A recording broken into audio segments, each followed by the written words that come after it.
What's going on, everybody? Welcome back to another Tesla video. In this one, I want to talk about choosing the right USB for your Tesla so you can do dashcam recording and get the most out of Sentry mode.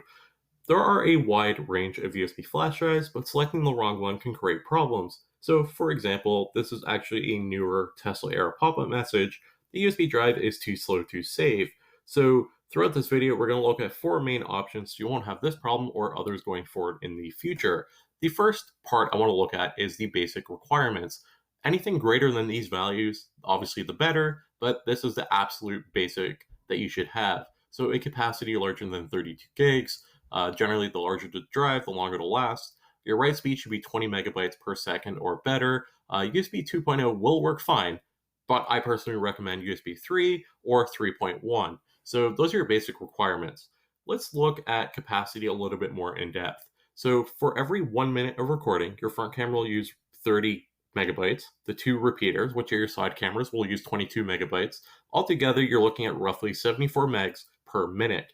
That translates to 4.5 gigs for every hour. So if you think a 32 gig capacity stick is using 4.5 gigs just off the start from the 1 hour automatic TeslaCam recording, then you have Sentry mode and save clips, which save in 10-minute segments. So 32 gigs would be the absolute lowest size you should get. I personally recommend 128 gigs, which would probably be the sweet spot, but that is capacity. Let's talk about longevity. Flash drives have a limited life. There is only so many write cycles you can do before a USB drive dies. So you should get roughly 1,000 to 10,000 write cycles, which basically translates to 30,000 to 60,000 miles on a USB drive before it dies. That's based off a 1,000 write cycle. I'll explain to you the better write cycle options so you can get the most longevity out of your drive. Firstly, let's look at the stick style. So these are just your traditional USB sticks. I have three options here. Links for everything here will be in the description below so you can quickly access them. But just your traditional USB stick, but these ones have a better read and write cycle. The next option is SD card and adapter. This allows you to use a SD card. The adapter can also be used to connect to your phone, so you can actually view your dashcam footage through your phone. And the SD cards have a better read and write cycle than the stick style because they are made for cameras.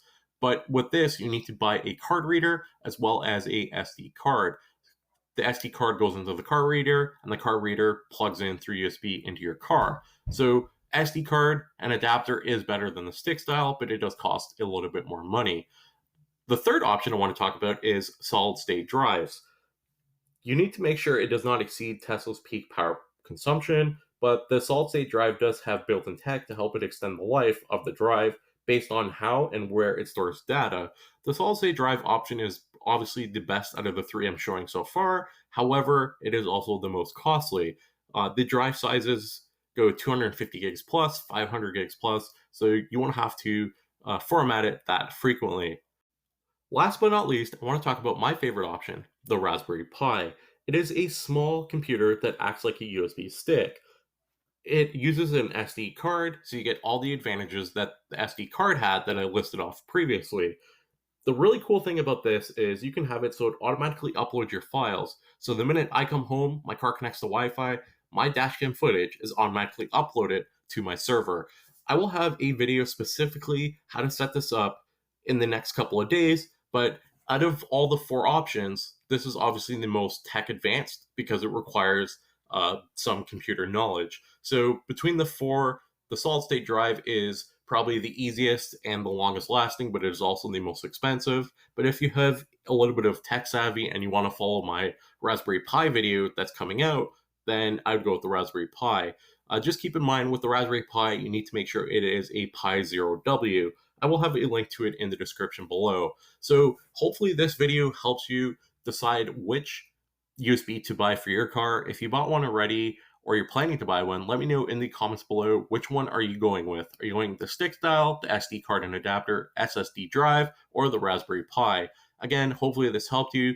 Leave a like on the video if it did, and make sure you guys do subscribe for the latest and greatest Tesla content. As always, most importantly, thanks for watching, and I will see you guys next time.